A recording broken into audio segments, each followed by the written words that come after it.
Thank you, Julian. So good morning, everyone.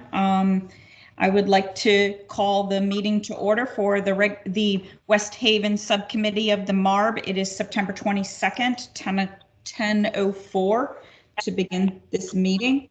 And I'm Kimberly Kennison. I am designee for Secretary McCaw, and with me as a co-chair is Christine Shaw, who is the designee for Treasurer Wooden. And we do have a quorum. And the first item on the agenda is approval of the minutes, and I'm wondering if I could get a motion. So moved, Bob White. Thank you, Bob. And Christine Shaw, second. Any discussion?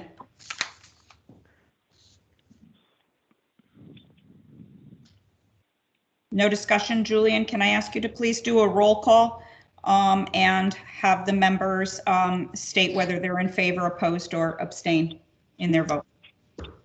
Mr. White? Aye. Mr. Hamilton? I'm going to abstain. Mr. Felsigno? Yeah. Ms. Shaw?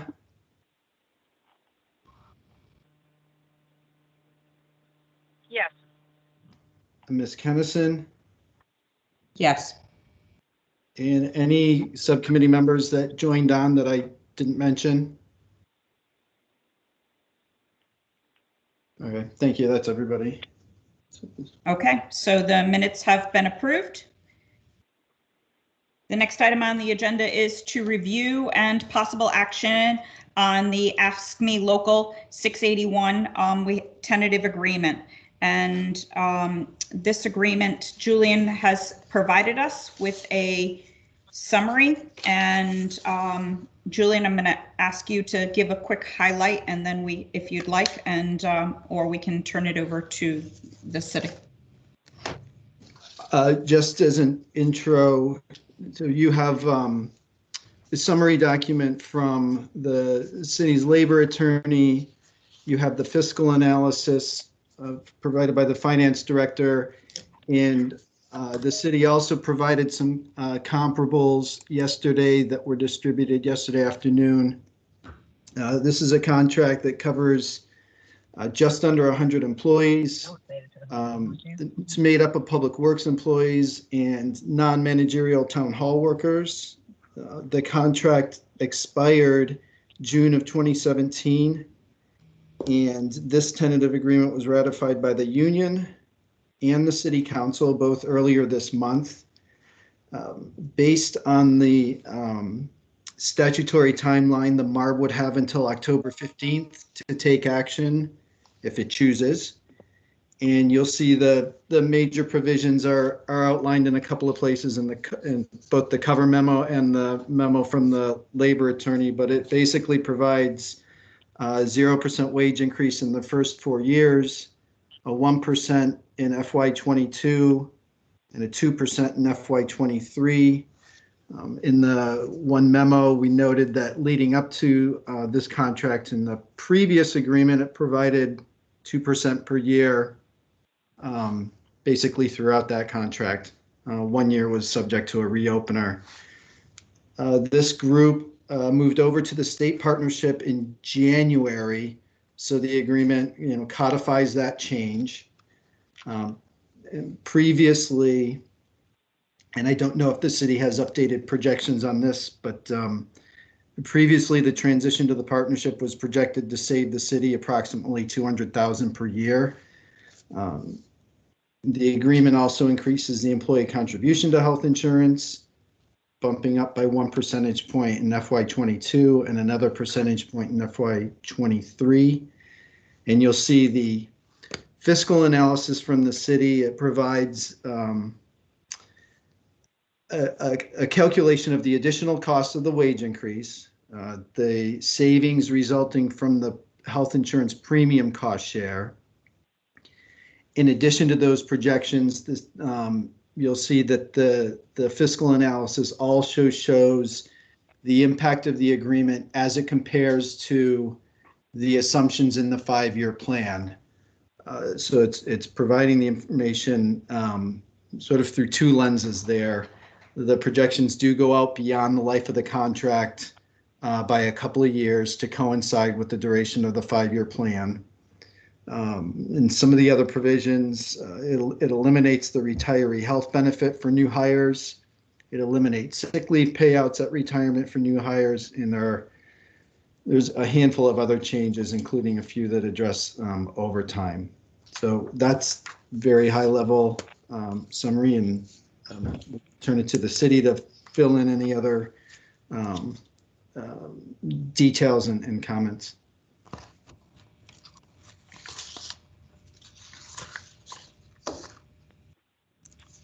This is Bill Ryan. I negotiated the agreement on behalf of the city of West Haven. Just to follow up on those comments, I think it's a contract that certainly was negotiated in good faith between the parties. I think it's very favorable to the city of West Haven. It's very unusual to see a collective bargaining agreement with 4 years of wage freezes, and then a 1 and a 2 in year 5 and 6. As was noted, the partnership plan, the city moved to the partnership plan, and for this contract, it's about a $200,000 savings. I think the retiree medical, eliminating retiree medical for new hires is very positive. Also, eliminating the accrued sick leave payout for new hires is positive. Other ancillary issues, with regard to overtime, in the past, all paid time off counted towards the 40 hours worked in a work week. We were able to remove sick time from that calculation, which I think is very, very positive and very important, because individuals, if they want, can play around with sick leave and still hit the 40 hours for the purpose of time and a half. Other items that were tightened up, the grievance procedure, we put in a clause regarding mitigation of damages, which I think is very positive and very important. And what that means is if someone's terminated, they can't sit on their hands and wait for an arbitration hearing and an arbitration decision that might not happen for a period of some time, sometimes up to a year. Rather, they have to go out and try to mitigate their damages by finding other employment. Another item that was not in the contract was indemnification language regarding dues deductions. Since the city is deducting dues, the union normally would indemnify the city or the employer for doing that. That was not in the prior contracts, so that, I believe, is positive. And then there's a clause that was in there on non-discrimination. And I've seen this clause cause municipalities a great deal of angst and a great deal of money. For example, there's one municipality in particular, there was a termination. The case went to the Commission on Human Rights and Opportunities. The commission found that there was discrimination and reinstated, the award was to reinstate the employee. Simultaneously, the case went to the Board of Mediation and Arbitration on a grievance that was filed alleging discrimination, and the Board of Mediation found that there was no discrimination. So you had 2 conflicting decisions. The city ended up, or the town in this case, ended up litigating that for years as to, what decision should we follow. And basically, we're not preventing, which we would never do, someone from filing a grievance alleging discrimination. If someone feels that they're being discriminated against, we want to know. We want a grievance to be filed. But to the extent that that can't be resolved during that process, then the case should go to the appropriate forum. And that forum in Connecticut is the Commission on Human Rights and Opportunities. So I think that language is positive, even though there isn't a high likelihood that that situation would come up. It has come up in other towns that I represent, and it creates some problems. So that's essentially the highlights of that agreement. Yesterday, I put together some comps based upon population grouping of other municipalities, and I think if you look at that, this agreement is very favorable compared to what is happening in the marketplace. And with regard to certainly with regard to the wage increases, the premium share is certainly in range with the other communities that are listed. We have eliminated, as I said before, retiree health for new hires. Many municipalities still cover that. The same thing with accrued sick time upon the payout upon retirement. So overall, I think it's an excellent agreement. The union certainly negotiated in good faith and recognized the fiscal constraints facing the city of West Haven. And, we reached, in my opinion, a very good agreement.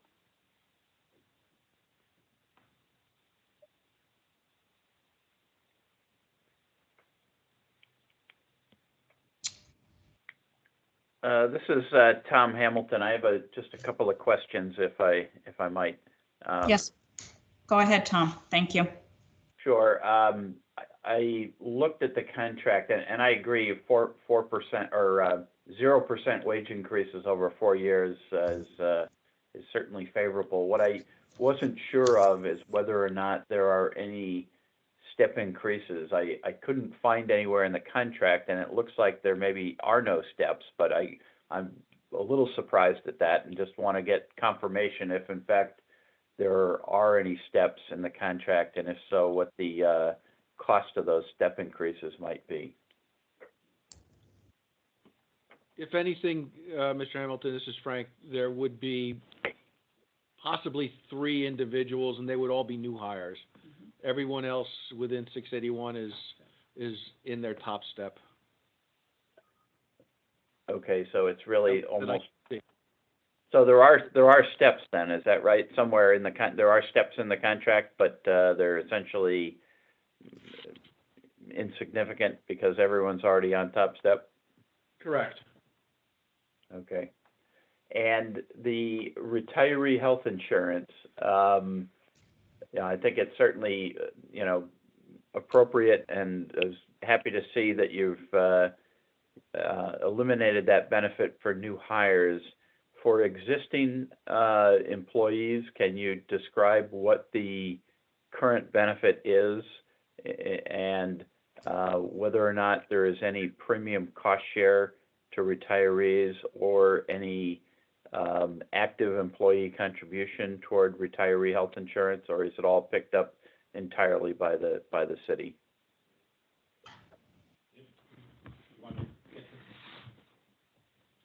Frank, do you want to address that?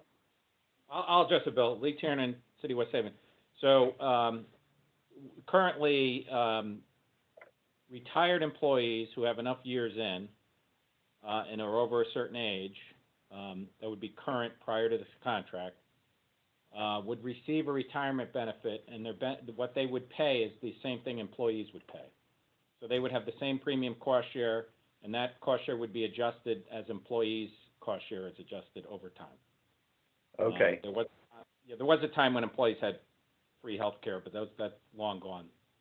Okay, so they're paying the same as actives, and as the active premium cost share increases, their cost share will increase even after they've retired. Is that correct? Correct. Okay, and they're in the state partnership plan, I guess, and or is it the Medicare? What plan is it that they're in these days? Well, I just got my Anthem card, which says we're in the state partnership plan, so I think we are. I just got it 2 days ago. Right. So is it the Medicare Advantage plan that through the state partnership plan for someone who's over age 65? Beth, are you on the call? Yes. No, over age 65, it's Medicare A, B, and the F plan. Okay, so that's still that's the old plan that you used to have before you moved to the state partnership plan, correct? Yes. Okay. Okay, well, I mean, I guess it would be nice to see that moved. I know there were some issues in accomplishing that. I remember from last year the discussion. Mike, Malone was pretty did quite a bit of research on that.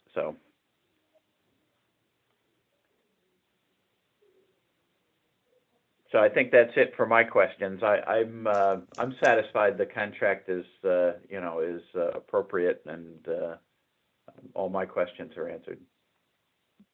Thank you. Any other members? Bob White. Yes, I Bob. agree. I'm satisfied. The one question I have, I guess, is why 3 years with no contract? I can answer that. This is Bill Ryan. So why 3 years with no contract? Because we went into negotiations and we were very clear that there were going to be no wage increases, which makes it very difficult to negotiate quickly. We also, the main issue, aside from the wages, Bob, was the health insurance. And at the time, the city was proposing a high deductible health plan, I believe with a buy-up to the PPO. We actually reached a tentative agreement, and it went back to 681, and the agreement was turned down initially.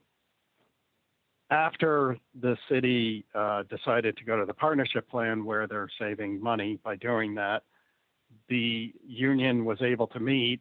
They weren't able to meet quickly because of the pandemic, but eventually they were able to meet with their bargaining representatives, and that's when they voted in favor of this agreement. So, those are the reasons, in a nutshell, as to why no agreement in the first 3 years. Thank you.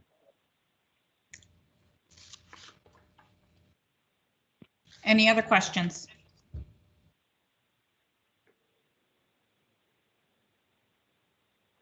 Are we prepared for a motion on this contract to approve?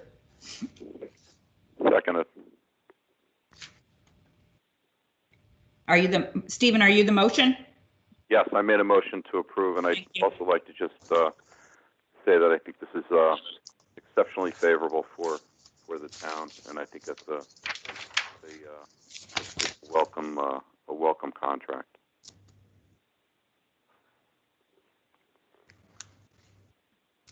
Can I get a second? If I did get one, I apologize. I did not hear. I'll second that. Tom Hamilton seconds. Thank you, Tom. Any other discussion?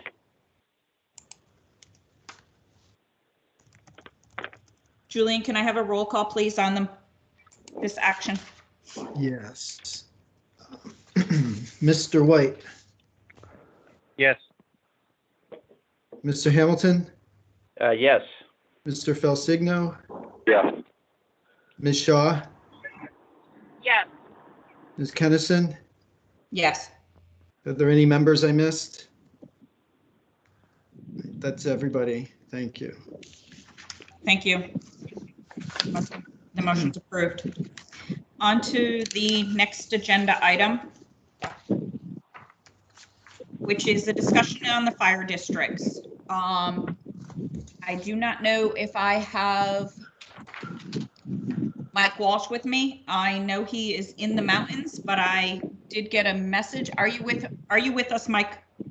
Yes, I am, Kim. If you can give me a sound check, I should be okay.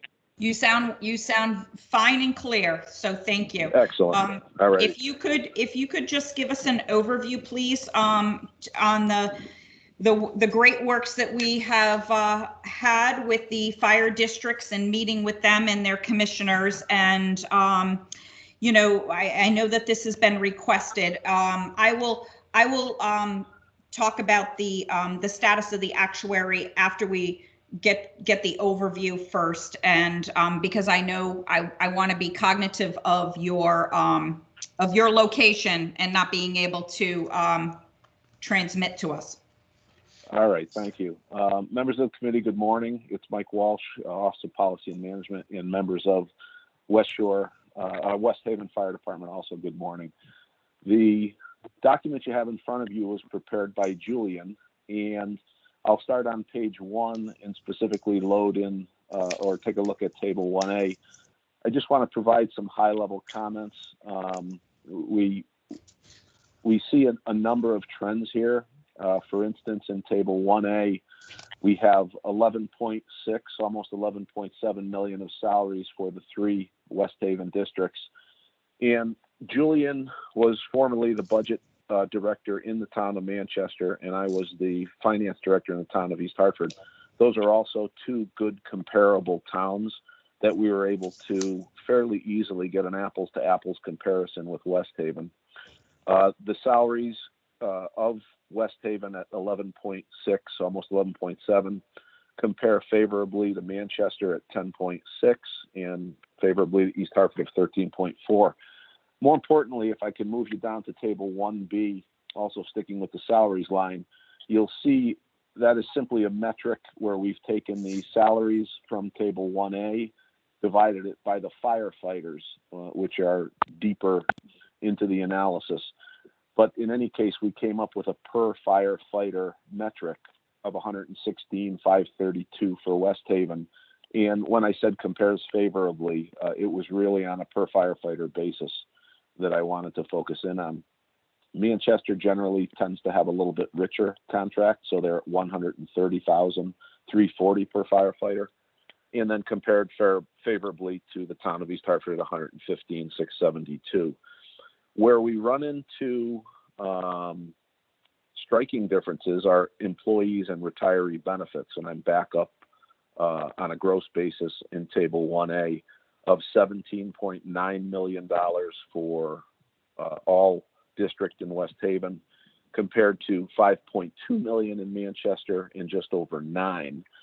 And I won't move to page 2 yet, but the same type of analysis that blows up or at a granular level provides information on employee and retiree benefits begins on page 2, and also a per firefighter calculation is on page 2. But sticking with page 1 for the moment, if we break down the gross costs in table 1A for employee and retiree benefits by firefighter, the all district West Haven is just under 179,000. And although the statistic isn't there, sometimes we deal with, what are the cost of fringes compared to the base pay? And in West Haven's case, it would be about 153%.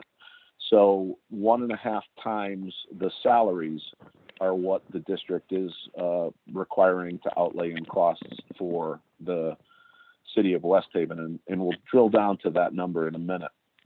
Manchester represents just under 50% when you look at the 64,467 over the 130,340 of salaries. And then in East Hartford, it's a little bit higher at 67%, the 77,757 over 115,672. So I can bring you through the other lines, but really the salaries and the employee and retiree benefits are where the discussion needs to occur. With that said, if we can move to page 2, you will start to see where the costs are coming in from. So also, you also have to look on page 3. I think table 2B was at the bottom of page 2, but it's in fact has its own page on page 3. So I won't go into much information on page 2 because the numbers speak for themselves. To provide health insurance for actives and retirees, it's just under 6.6 million, compared to Manchester at 2.7 million and East Hartford at 2.9 million. I think what you're seeing there are some of the contracts, one of which the board recommended approval. The contracts are starting to get in line, but there are grandfathered individuals, specifically on the retiree side, that will require this type of funding for, I estimate, 20 to 30 years moving into the future. Pension is also the same story. We're able to break out, in some cases we extrapolated it, but in most cases we have a normal cost for the defined benefit pension of about $1.7 million, and then the defined benefit past service cost is $8.4 million. That compares to Manchester, who does not have a defined benefit plan. They're in fact under MERS, whereas East Hartford does have a defined benefit plan, and the normal cost of that is just under $1 million, and past service cost is $5 million. So you quickly get the idea that some of the contracts that existed in the past, where the community will and will continue for the next 20 to 30 years pay off legacy benefits, is what's driving the spike in the costs. Mike, I've got a question. This is Tom Hamilton. Do you know what the active firefighters in each of these districts are paying in terms of the amount into the pension fund as a percentage of payroll for active employee contributions? The chiefs can probably better address that. At one point in time, it was as low as 6, Tom, when I did this analysis a couple of years ago. I think that may have changed, and they're somewhere up in the neighborhood of 8 and 9. Can Frank or the chiefs verify that for me, please?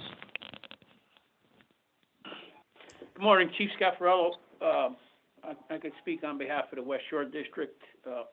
All of our employees are on the HSA, and they're currently paying 11%, I believe, at this time. Okay, that's it. That sounds to me like you're just talking about health insurance. I was actually asking about the pension plan and what the employee pension plan contribution was. So the 6 members that are under the defined benefit plan pay 8.5%.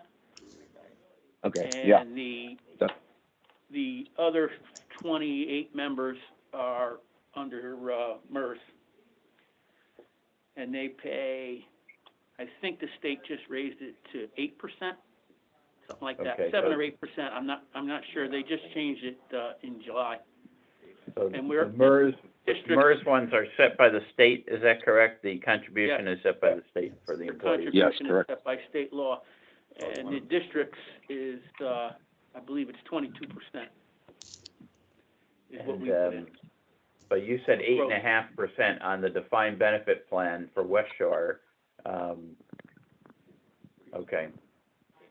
I mean, that's the killer here, really, is that past service cost on the pension plan is really way out of whack.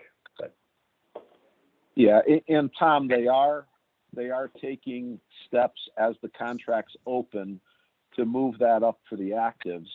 A lot of what's here, though, are people, that are deep into their careers or in fact retired. So yeah, there was, over the last 20 or 30 years, there was probably a missed opportunity to recapture some of that.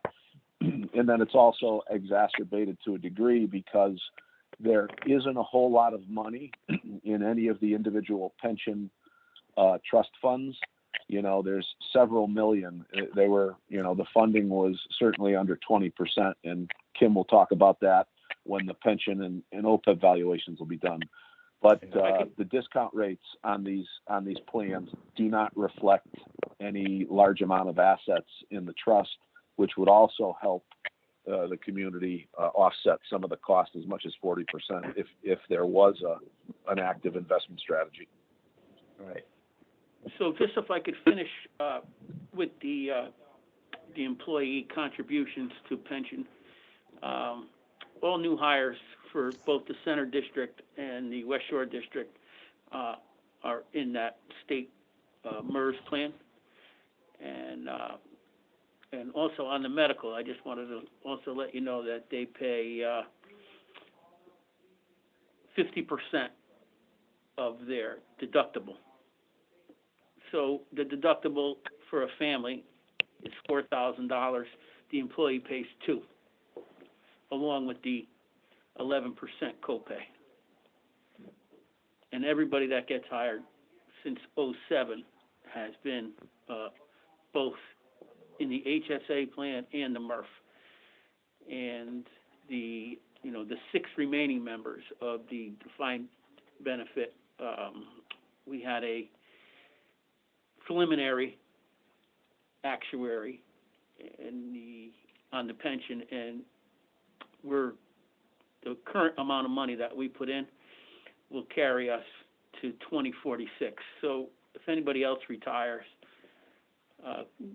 the payments to the pension plan wouldn't change. If that clears anything up for you. Any other questions for me? Not right now. Okay. So I just want to make sure I understand this table. Table 1A. The per capita expenditure for West Haven is slightly less than twice as much as the town of Manchester, and $119 more than the town of East Haven, which are like-size communities. Am I just reading this table correctly? No, you are. I think you're Yes. looking at the per capita expenditures. Yes, Yeah. I mean, I'm reading it correctly, right? you I mean, are. that just seems alarming to me. And keep in mind, a lot of this, Stephen, is because of the legacy plans that were in play. No, I understand that this is where we're at this Correct. particular moment in time. Correct. But obviously, we're trying to somehow mitigate this. Correct. And that's the whole reason for, bringing the fire districts forward, asking them and building a collaborative relationship so that we can help steer them so that this way, they have made progress in starting to put money into their budget towards these benefits and the trusts that haven't happened as much in the past. And, I think it's alarming. It looks very alarming, but I think that it is helpful to, one, recognize that we can't change the past, but we definitely need to make sure that we keep our eye on the future. Well, I agree with you. Going forward, though, I think and I know we've spoken about this before, but I think the way we handle the I mean, so many other towns have made much more money on their retirement benefits in the market than some of the couple of the districts in West Haven. I think that's something that has to be looked at a little bit more intensely, because I remember there was one that did well and one that didn't do so well. So I think there's got to be some collaboration so that all 3 districts maybe have the same financial investment goals. Yep, and we're going to touch upon that in an upcoming agenda item number 4C. Sorry if I jumped ahead. No, you're fine. You're totally fine. I would rather you bring it up than we might have forgot about it. Kim, this is Mike again. Just to frame it for everybody, and I always view whether we're talking about OPEB or pensions, I always view it as a 3-legged stool. And one of the legs are contributions from the community, which are now occurring, and they're now occurring in, a somewhat larger rate than they were in the past. A second leg of the stool is contributions from the employee. And for many years, the legacy contracts provided very generous benefits, and I'm talking about healthcare now, to retiree spouses, and there wasn't much, or if there was a contribution, it was capped. So in some ways, that was, a hindrance to where we are now. And then the third leg of the stool are earnings from the market. And I think if we go back to either the audit report or the ESCI report, that each of the fire districts does have a pension trust, but they really don't, contribute sizable amounts so that that they enjoy the benefit of the investment earnings. So in some ways, again, over the past 20 or 30 years, we had generous benefits. We had low to no premium cost sharing. We didn't have sufficient contributions into the plan to build up an asset base to enjoy kind of the fruits of investment. And all of that is starting to get changed now. But again, what you see in terms of legacy benefits on the employee and retiree benefits line is a number that will be stubbornly large for at least a couple of decades.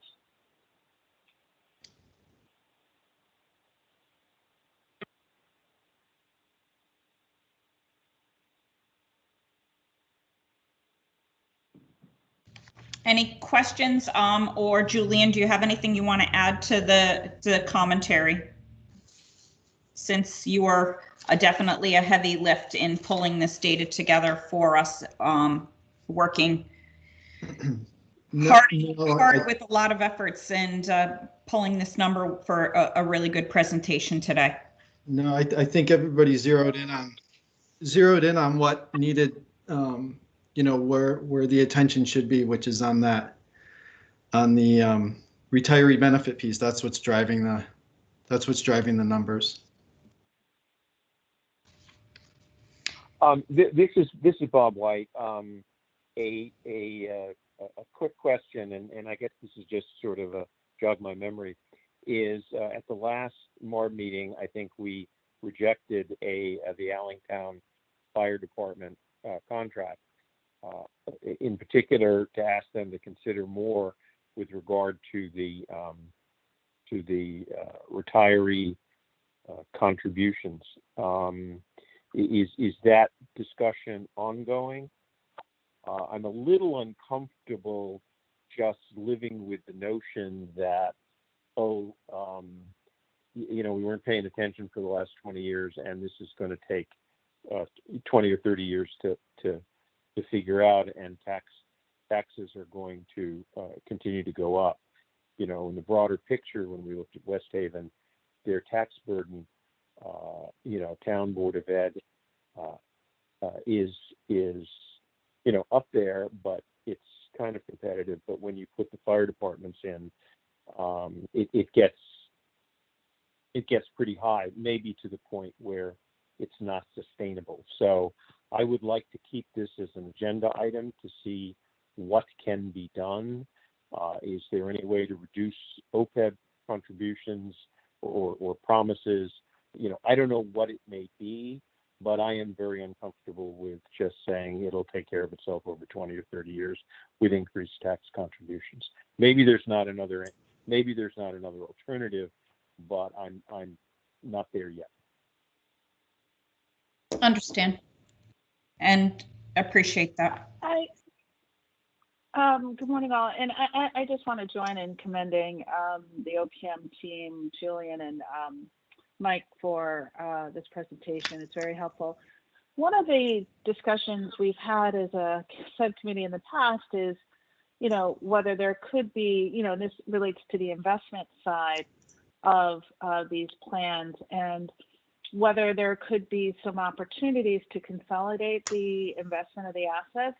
I'm just curious to know where that stands. And if there, well, first I'll take that an answer to that question before I offer a follow-up. But I really am curious to know what's going on the investment side.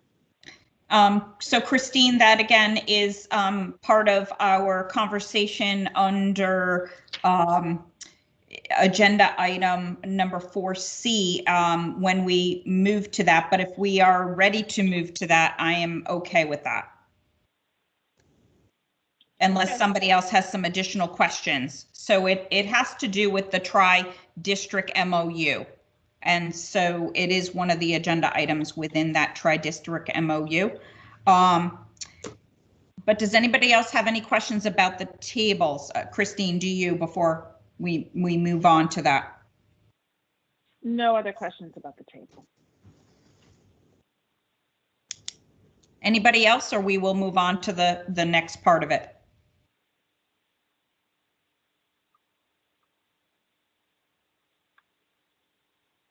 Okay, then let's talk about the tri-district MOU and get an update. So the chiefs have shared, but it has not been distributed to the MARB, but they have verbally made us aware that they have a draft tri-district MOU that has been created that they're negotiating. And within that, does any of the chiefs want to speak about that MOU at a high level of what's included in that plan? I know there was a recommendation that came from Mike Walsh's report when he did the original fire district report and the fire study. And in that report, it was to create a tri-district MOU, which that is underway, but we're not sure when is that plan to be finalized? Chief or commissioners? Kim, it's Chief O'Brien. Yeah, Hi, Chief. we were hoping to, all three districts were hoping to approve that in September, but we had, when the chairs brought it back to their boards, a couple board members wanted clarification, and you know, we had some rewording to do. I believe we have that straightened out, and all three districts have it to read. Two of the three have agreed to push it forward in the October meeting. In the third district, the commissioners are going over it, and we expect to hear back from them any day now. And I don't foresee them having a problem, but we're waiting to hear from them. Okay. And so does the MOA include some of the recommendations as was disclosed within the fire district fire study? Hey, Kim, this is Mike. Let me jump in there and Thank I'll you, set Mike. the stage. I'll set the stage in case either one of the chiefs or commissioners want to talk about it. The report, there are a variety of opportunities for each of the districts, and we're respective of their individual organizations as freestanding fire districts. I want to say that leading into the conversation because, you know, they have, you know, in some cases, at least a 3-member board that operates the fire districts. And going back to the ESCI study, we had really very few to no complaints about the delivery of fire service, the safety of it, how quickly they got to fires and so forth. What we did we did spend a lot of time doing was looking at things like consistency, from how they produce their budgets on a consistent basis to how they issue their audit reports. In some cases, there's separate accountants, outside auditing firms that do their reporting, so it comes out a little bit different. Up until recently, they had different actuaries doing their pension and OPEB analysis. They had 3 different investment management firms, 3 different asset allocation strategies, and that's both on the pension and the OPEB side. So we saw an opportunity to make a positive recommendation where they could maintain their own autonomy by sending one member of each individual board to this tri-district panel in the hopes of getting some consistency around what I call things at a granular level, like the chart of accounts, the asset allocations, who custodies the money, things like that. Now, it's going to be completely, I have read the tri-district MOU, and it will do all of those things, but what will need to happen is the 3 individual fire districts will have to embrace it and move the items forward. So I guess I just wanted to cover the background that, why we looked at these things, what the solution is, and now really it is at the feet, so to speak, of the individual 3 fire districts to embrace it and run with it. And I can't speak to that, and that's where I'll turn it over to the chief to fill in any of the blanks. Yeah, thanks, Mike. I think you well said. We're working together as we have done before the study, but this gives us another opportunity administratively to work together. And I think, getting the language squared away was good. And at the beginning of this process, you guys are kind enough to say, hey, listen, we'll give you some direction, some advice, and we appreciate the advice, and it just takes a little time. But once they do sign and they start meeting, I think it will be a win-win for everyone.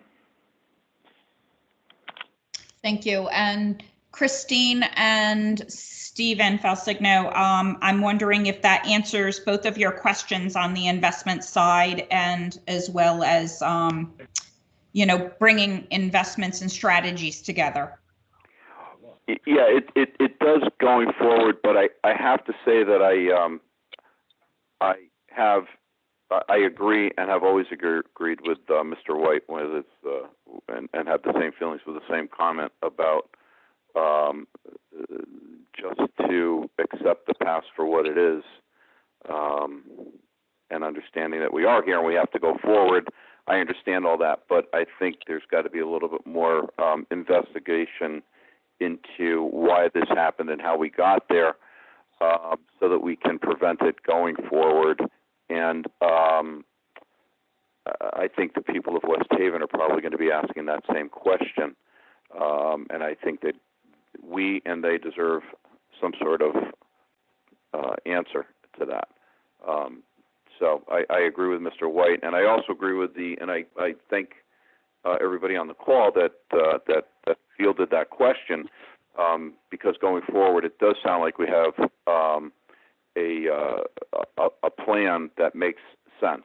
So, which is great. So, but again, I do want to just echo the comment of Mr. White. I understand. I would just go ahead, Christine. Sorry. Go ahead. You're fine. So I would echo the sentiments already expressed on this, and just note that it is important to understand how we got to where we are. I think there is, with respect to the extraordinary burden of past unfunded liabilities, and how the approach to negotiating benefits and other early retirement incentives, there's a new day when it comes to negotiations, and I think West Haven has clearly reflected that, as we've seen from the other contracts that have been put forth.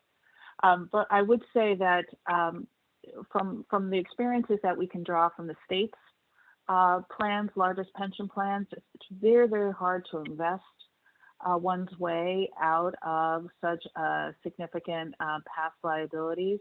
But it is important to, think creatively about ways in which the asset allocation strategy can be modified in a way that really does, try to take advantage of economies of scale and tries to have a balanced approach for a long-term strategy. I mean, I think that there's no question that, given what has been presented, that these are not short-term fixes, or these problems are not amenable to short-term fixes. But again, I look forward to the continued conversations that the districts will have around ways in which they can minimize some of the costs, take advantage of different types of investment opportunities without taking on undue risk, because you just can't get out of it anytime soon. So thank you for the work that's been done thus far, and we'll continue to to hear of your progress. Thank you, Christine. That's helpful. Any other questions or comments on the tri-district agreement or the benchmarking?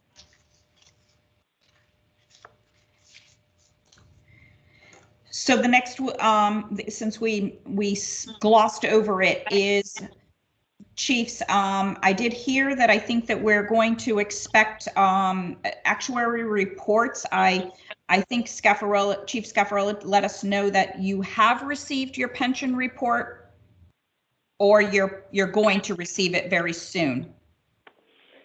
Hi, Kim, Chief Scaffarello. I have my pension actuary. Okay. I'll be happy to send it to you if you'd like, via email or mail. How would you like it? You can email it. You can email it to me and Julian, if you don't mind, and Mike too. And then this way we can take a look at it. And do you know when you expect to get the OPEB report? I don't. I've talked to Milliman. You know, when we think we have enough information sent over, you know, they call for something else. So I think the OPEB report is in its infancy of being completed, and I would not expect that till at least the end of October. Okay. But when I get it, I'll send it to you three, just like this pension one. Okay. Chief O'Brien, do you have a time period from Milliman of when you're going to get your pension report?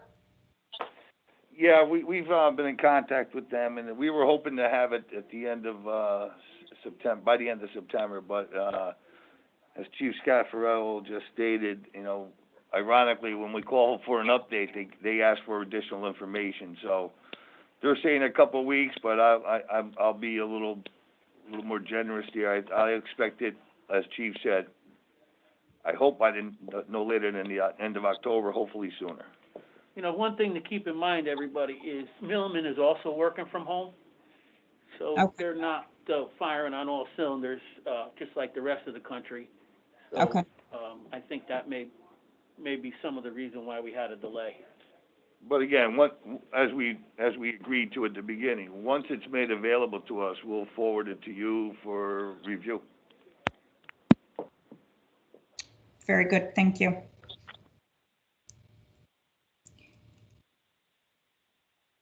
All right, if nobody has any other questions for the chief and the commissioners today, we'll move on to our next item on the agenda. Mike, thank you for taking time out of your vacation to join us today. I do appreciate it. And I appreciate the chiefs coming forward and their commissioners to represent the districts, as well as all the great work that was done together collectively to pull this information together. So, you know, this is a lot of work and a lot of progress. And I know sometimes it's a tough message to swallow, but it's a necessary exercise, as we can all say. So thanks, everyone. Thank you, Kim. Next item on the agenda is discussion on the Allentown Fire Chief appointment. And Mayor, you had asked for this to be put on the agenda for consideration. Mayor, are you with us to speak? No, I can't hear you, Mayor. Can you hear me? Barely. Oh, okay. Let me put it closer. How about now? Very good, thank you. Okay, no problem. Yes, I did. We have put off hiring a chief for quite some time now. So we have one person who is the acting chief, the deputy chief, and the fire marshal. We finally have gotten Allentown to, you know, out of the deficit, and there is money allocated in the budget. So originally, the plan always was for Allentown that they would have a chief and then a deputy chief that also did the fire marshal work. That's what we had a few years back, and then we had a chief for a little while, but then he left. So what we're trying to do is restore that type of leadership stability to the department, because I will tell you, I am concerned that if something were to happen, whether, you know, the acting chief had to go someplace, fell ill or whatever, it would leave us with really no, no chief, no deputy chief, and no fire marshal. So as I said, with the budget being passed, the council did pass the budget, and they were in agreement, with the chief being there. Also, I had, just texting back and forth, the chair of the fire commissioners for Allentown, Iris Diaz, couldn't be on the call today, but I know she strongly supported the chief's position. What they had done so far was they did put out, an ad for a chief. They have some interest. And their concern is now, we don't want to go through all of this, get a contract ready, and then, the members of the MARB board say no, that they don't want a chief there, or there's something else we should have done, or, so we want to know what the MARB has to say about this, what the members, at the subcommittee level have to say about this, because I would like to go forward with it, and I know the commissioners would like to go forward with it along with the chair of the commission. But as I said, we want to work, in cooperation with the MARB members. So that's why, and I thank everybody for putting it on the agenda. I appreciate it. Certainly. So I will ask the board members first. Your thoughts.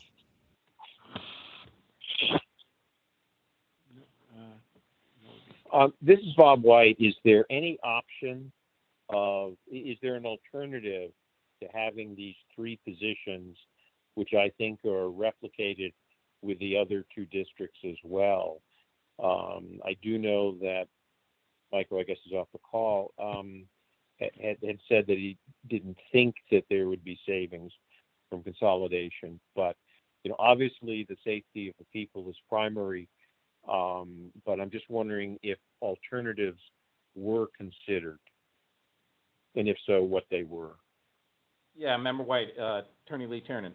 The way we plan to handle what I think you're hinting at is, first, is a commitment to continue to try to save money and resources concerning the fire department. And we're in active discussions on different aspects of that. We currently have a study for a firehouse that might utilize some benefits. This step would not preclude that continual discussion. And we do believe there's a way to advance that discussion, and we think we can accommodate that with the contract of the chief. The contract of the chief doesn't have to be a long-term contract initially, so that it can continue to give us options in terms of cost savings going forward. However, we have been playing the string out probably a little too long here. With respect, I mean, if a court counsel gets hurt or is incapacitated, you just hire a private lawyer. There aren't private fire chiefs, so it is a little scary for us to have gone this long, and just dependent on one person, especially during a COVID crisis where he could be incapacitated just because his temperature's up or just because he has to quarantine for some reason. So we do feel, unfortunately, we're in a position where we have to, but again, I think we can control and keep what the interest of the MARB board is and what the interest of the city is, which is continuing to look for efficiencies and cost savings. I think we can control that with the length and breadth of the chief's contract when a candidate's selected. And one other thing that I wanted to just add, there are only two positions. The one position always had the two sets of duties, because I checked with the previous chief, and that's the way it was set up. So again, the structure would be going back to what that was. So one position would solely be a chief. The second position would be a deputy chief / fire marshal, which was already inclusive, and that's the way that they had that going for several years prior. So it's still it's two positions now instead of one position doing like all the jobs. Thank you, Mayor, for the clarification. I would be uncomfortable interfering with the decisions of the officials on the ground on a matter of safety. I do think, though, in moving it forward, and I appreciate Attorney Tiernan's suggestion, I would like to see at some point in the not too distant future, some kind of overall plan for the fire districts, whether that comes through the tri-district with, individual buy-ins by the three districts to try to lower the demand on the taxpayers, whether that is with actives, with retirees, what could be done so that we can deal with this as a whole rather than piecemeal. I certainly understand the challenges, and everyone's inherited something from the past. I get it, but I would like to see some kind of coordinated plan from the three districts working together that would reduce the demand on the taxpayers over the near term. I totally agree this isn't going to be fixed overnight, but I think we need to get that under in hand, because I think it is a key factor in the long-term stability of West Haven once they leave MARB oversight, as sad as we'll all be. But anyway, I'd like to see if that could get moving. Oh, you laugh. Oh, Mr. White, you are awfully comical today. Summer's over, man. I'm bummed. I would like to piggyback off of your comments, Bob, and I do agree with you. I guess I would agree that I wish Mr. Walsh, I didn't let Mike go when we got to this conversation, but it is what it is. As we look at the plan for the tri-districts and the work that is to be done there under the appointment, is there an opportunity to look at it differently? Is there an opportunity, whether you need a short-term fix for something to look forward in the long term? If you look at the number of employees that Allentown has as firefighters to be in the budget is 23, and West Shore has 36, and under the first district is 51. It's just a measure. I don't know place, I don't know time. So I'm a finance gal. I'm not a fighter. And so I don't deal with your challenges every day of safety. And so I'm not discounting that. I don't want to also discount the players that are doing the work right now. So this is by no means any slight on the existing chief or acting chief, by no means. So, but when you look at those numbers, is it feasible? Is it something that could be done and looked at into the future, where there could be a combination between a West Shore and an Allentown, and I know that Allentown is rolled into the city, which then makes it even more complex than being, well, for me, from the city side, it's not as complex, but from when you're dealing with a separate district, should we look at a merge or consider something different with the West Shore as chiefs retire in the upcoming or when you fill a position in the future? So really thinking about things strategic and in the long term, instead of it will always be three separate districts. That's what I would put on it. Can we change the ingredients, and the way it's built? Is that even being part of the discussion when the tri-districts are being pulled together? Something for consideration. Hi, this is And Chief then Scaffarello. Mayor, when you mentioned that you have a vacancy, I'm certainly hoping that this tri-district, and I think they come to, when I had the meetings with them, that they said that each other will back each up when they need to in times of emergency, that would already happen should you happen to have an emergency,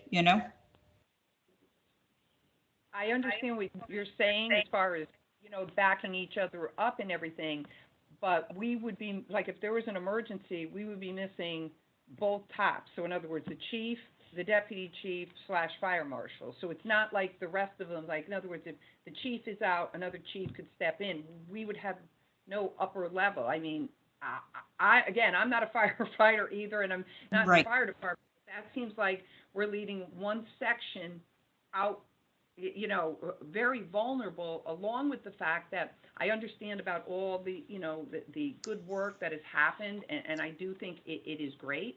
However, everything is going to take some time, and that's why I think Attorney Tiernan said it best. We're not looking to sign like somebody on for 3 to 5 years. We're looking for a shorter contract with maybe an option and to see how things go.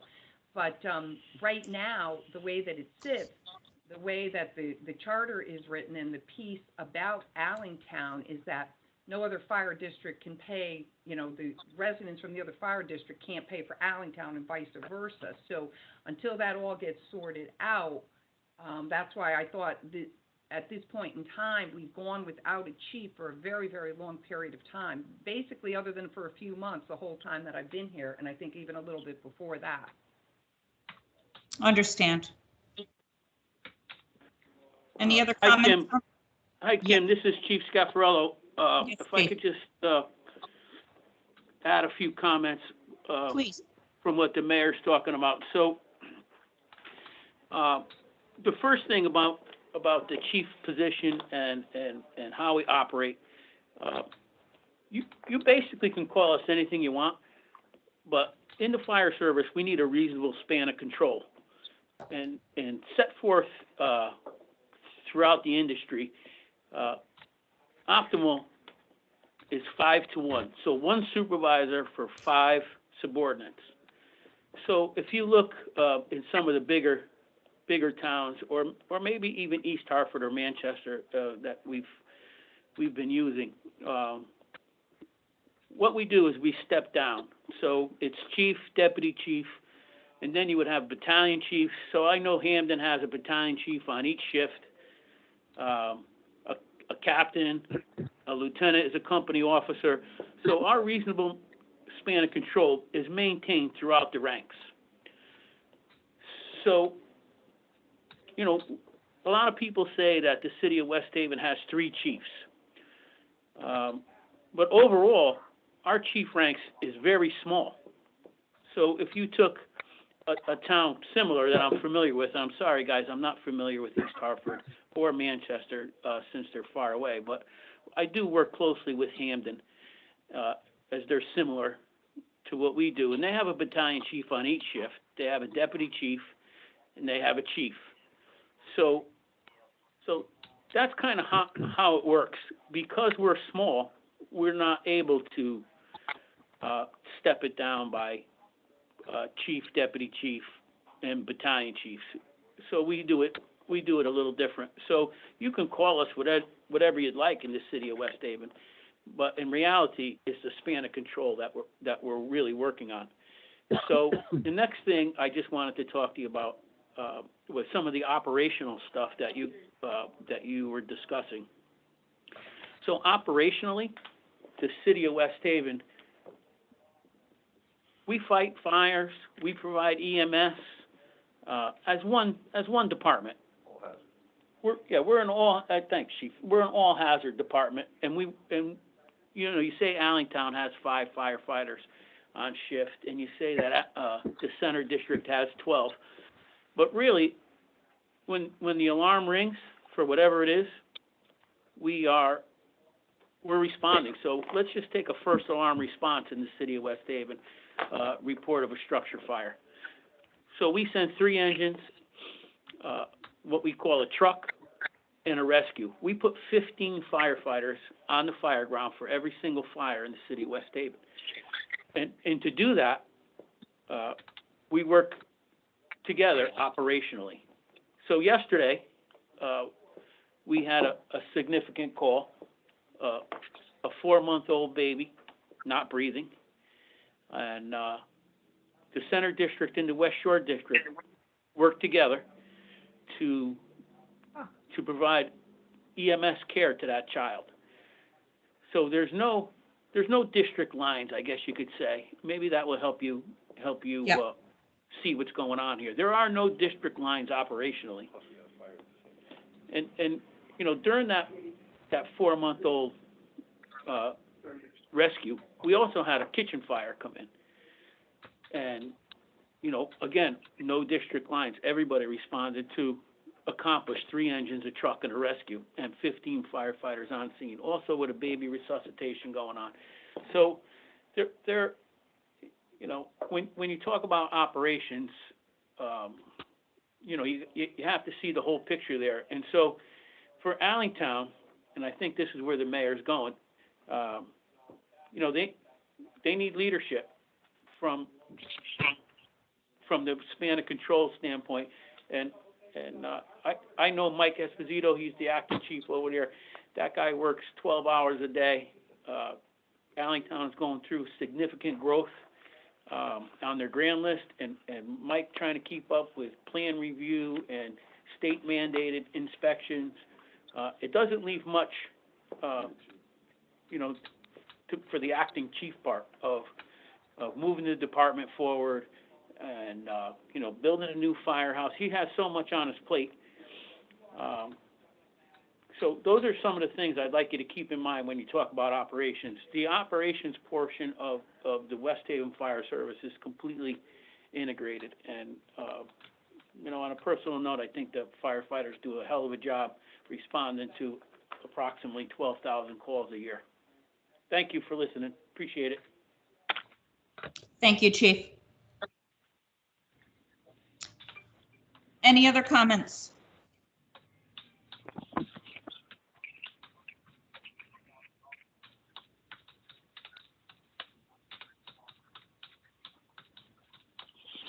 Okay, so no other comments on the Allentown Fire Chief appointment? No. Okay. So, Mayor, you know, this is a discussion item only. That is a local decision. As Robert White has, you know, brought to everybody's attention, that's a management decision. And it's definitely, you know, appreciate that you want to have the discussion here at the MARB. And, but at the end of the day, it is a local decision. Okay, thank you very much. You're welcome, Mayor. So let's move on to the next agenda item, which is number 6, and that is the corrective action plan for FY 2019 audit findings. And Frank, I'm going to throw the ball at you. Okay, thank you. All right, so you should have received in your packet an updated matrix of the audit findings from the FY19 audit. Changes from the last time, updates on items number 7 and 8. Those are around the pension plans and the alternative investments. And Corp Counsel is starting to put together an RFP for that. We will go out with the intention to consolidate investment management around the PD pension, the fire department pension, the OPEB trust, and if possible, the 401k plan. And Fire districts in the library. and as Attorney Taryn has reminded me, we would also like to include the other fire districts and the library in that if they're amenable to it. So that's moving on. We have an update on item number 9, which was the account reconciliations that were not being done at year end. The new junior analyst has taken that role on. She has been doing the trial balance analyses for the year-end audit. She's gone through, quite frankly, completed more accounts than I thought she would, given the time frame. So she's well on her way to getting that completed. That will become part of the normal monthly close process as part of her duties for the end of the month. She will continue to monitor and reconcile those withholding accounts, again, on a monthly ongoing process. Item number 11 was the Allentown Fire Department and their capital assets. They are preparing a complete physical inventory, as I've been told anyway, that they're doing a physical inventory on their assets for the fiscal 20 audit. I have not seen that come back yet. We have requested that to come in by the end of the month. So I will be reviewing that along with the Assistant Finance Director to make sure that assets have been deleted as they have been retired, as well as any new activity has been brought on. There is one open item still for the Board of Education, and I don't know if Matt is on the call, but it looks like there.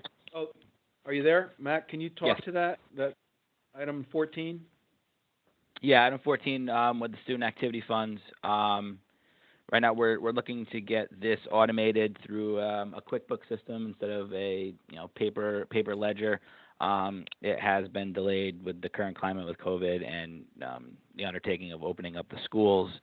And the second part of that item, getting the records into our general ledger, we're working on getting the funds created so I can make the entries to get them in Munis. Great, thanks, Matt. There are a couple of open items that are still coded yellow. You can see the bidding documentation around the purchasing department. We do have a new purchasing person who will hopefully be starting once the ADP project is up and running. He is currently doing the payroll, so he will be moving into that purchasing role. We have a situation in West Haven where, we had employees that were there doing the administrative work that are no longer in those positions, whether they left or in one case passed away, and those positions were never filled. So the administrative duties are neglected in some cases. I'm hoping that once the individual is on board, full-time doing this, we'll be able to put a process together where all of this documentation can be reviewed on a monthly basis, at minimum quarterly basis. The department heads have been notified at the mayor's department head meeting. I did remind them that if they go to the state vendor list, they still need to document that with the purchasing department, as well as any emergency purchases need to be documented. And I will follow up with the sewer department. They are the biggest abuser of that. Other than that, that is where we stand, Kim, on the action items. Okay, thank you, Frank. And in order for your purchasing person to move over to purchasing from payroll, do you have to fill a payroll position? No, there is a position open in personnel that we're looking to fill. That is a combined payroll and HR benefits coordinator. The job description has been written. I have a meeting scheduled with Beth and hopefully Lee on Wednesday. We'll go through that to make sure that there are no duties in there that may cross unions and cause us an issue. And once that's completed, we'll get that position filled. But let me just add something, Ms. Dennison, Attorney Lee Turner. We have noticed that in the short run, and as I think we discussed all along with ADP, in the short run, there's a data transfer, data entry, and data accuracy compliance so that ADP can do their job properly. And that requires more work, not less. So it is going to take us a little while till we see the benefit of reduced workloads. So when you say, filling positions or not filling positions, our objective is to get ADP all the accurate information. And then once their system is loaded, I think you're going to see that we're able to look to other positions and either reconfigure them so we get more bang for our buck, or You know, if there's attrition, maybe we can take advantage of that. The other thing to remember too is that the West Haven payroll process was woefully outdated. Departments were literally sending paper to the payroll department, who would then have to key punch it in and then send it back for review. So the goal with ADP is to put the onus back on the departments using electronic data collection, so that there won't be a bottleneck per se. The payroll person that's currently in that position, there won't be a bottleneck there. So as opposed to a full-time position, I would estimate that the payroll responsibility shouldn't take any more than a day if everything is up and running correctly. I understand. And that makes sense. Nothing should be paper at this time in day and age that we're in. And, you know, I've seen in my history where in the payroll department, it has created labor relations issues with paper timesheets. So I would highly encourage that we get everything automated and that the individual will have control over their own time, not relying on somebody else if they entered their time accurately or not. That is my vision. My goal would be to have everyone in the city punch the time clock, including the police and fire departments. We are moving towards at least getting the fire department.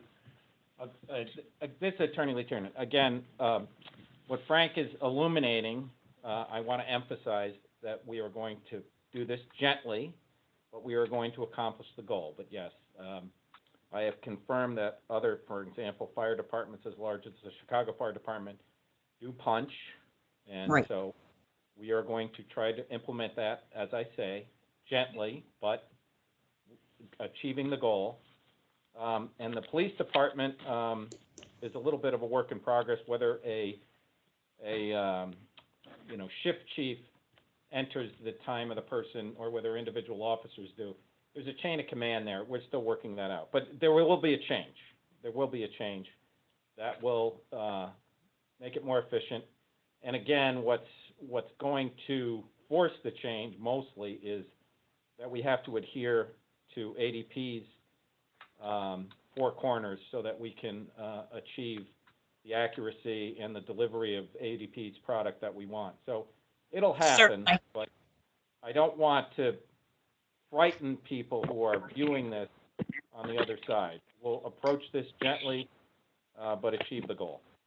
No, I understand. I've been through this myself numerous times with collective bargaining units, and there is a benefit for them to have control of their own time. And, I think that so again, I wish you luck in doing all of this, and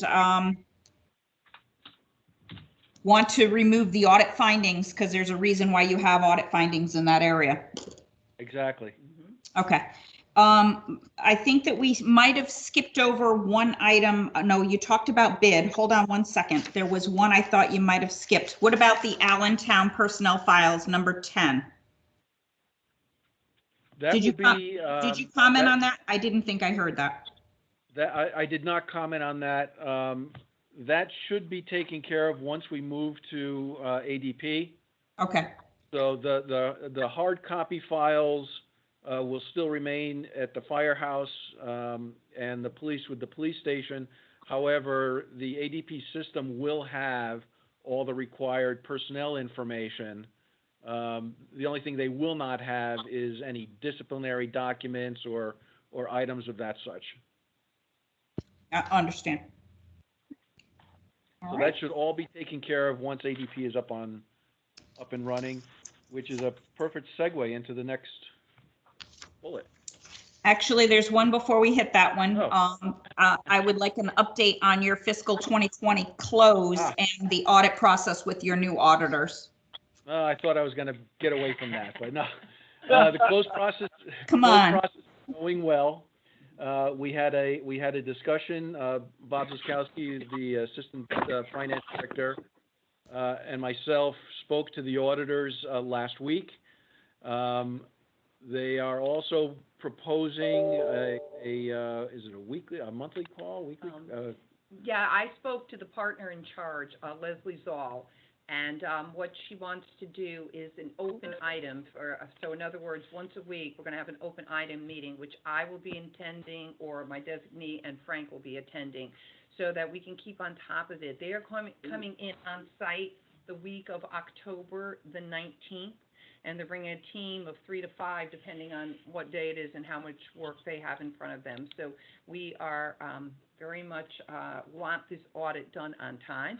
And so any, push that myself or Frank has to give, whoever isn't getting their stuff done, we will push, because I want this done on time.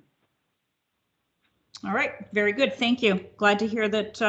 That I like the idea of the open items call. Yeah, it's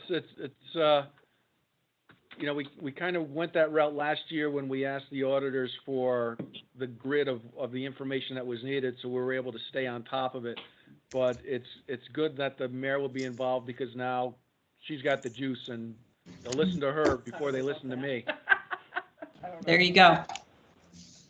Okay, so now we'll move on to the next agenda item, number 8, and that is an update on the HR corrective action plan. But today we're really going to focus in on the ADP project. Yeah, so we have weekly calls with ADP. In some cases, it's actually 2 or 3 times a week, focusing on different areas.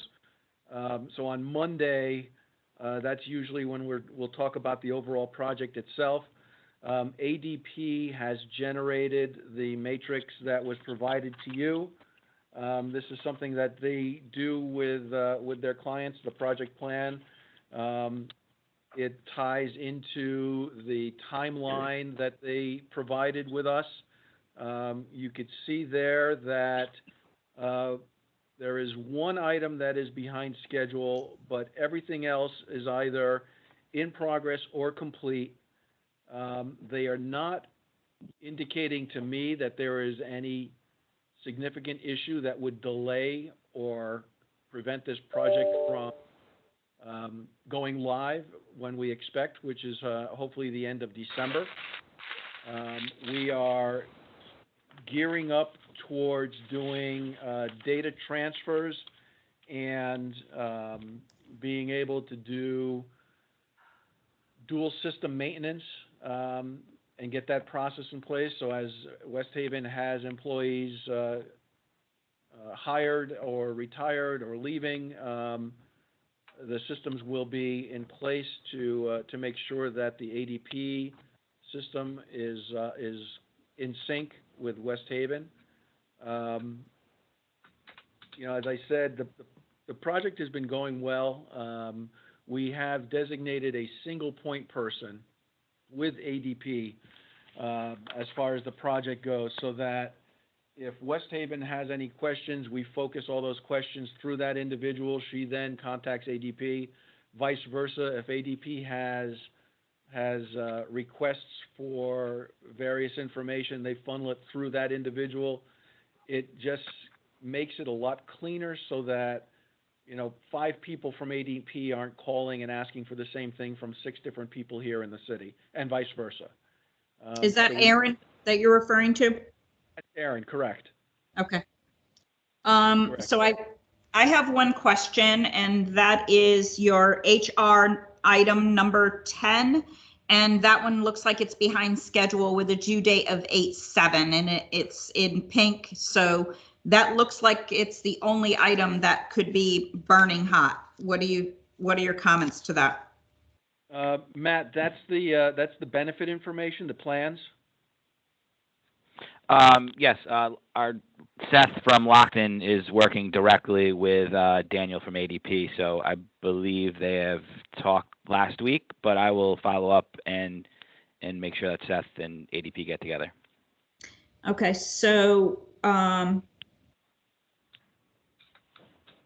one of the things you need to find out when you're in a project such as this, because this has happened to me in the past, is that when a project doesn't get their information in a timely manner, there can be a possibility of an overrun because it can delay the project. So we need to make sure if it is delayed, that it doesn't have an impact on the overall project, which then causes the cost to go up. I will have an update by the end of the day. Nope, I just wanted, just so you know. No, I understand. Okay, thank you. Yep. And any comments about the ADP project log from the members?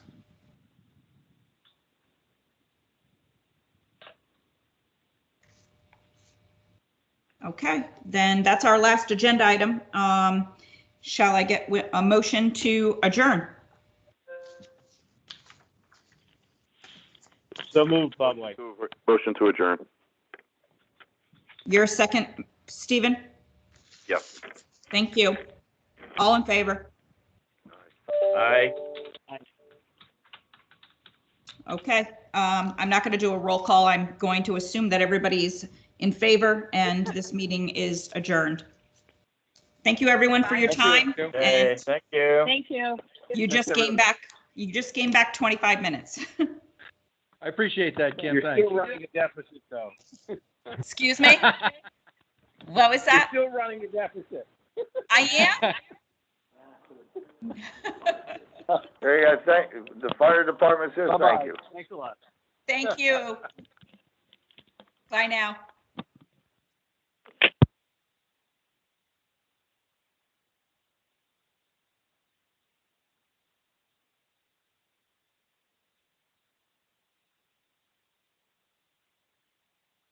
Julian, you want to stay on the line but stop the clock?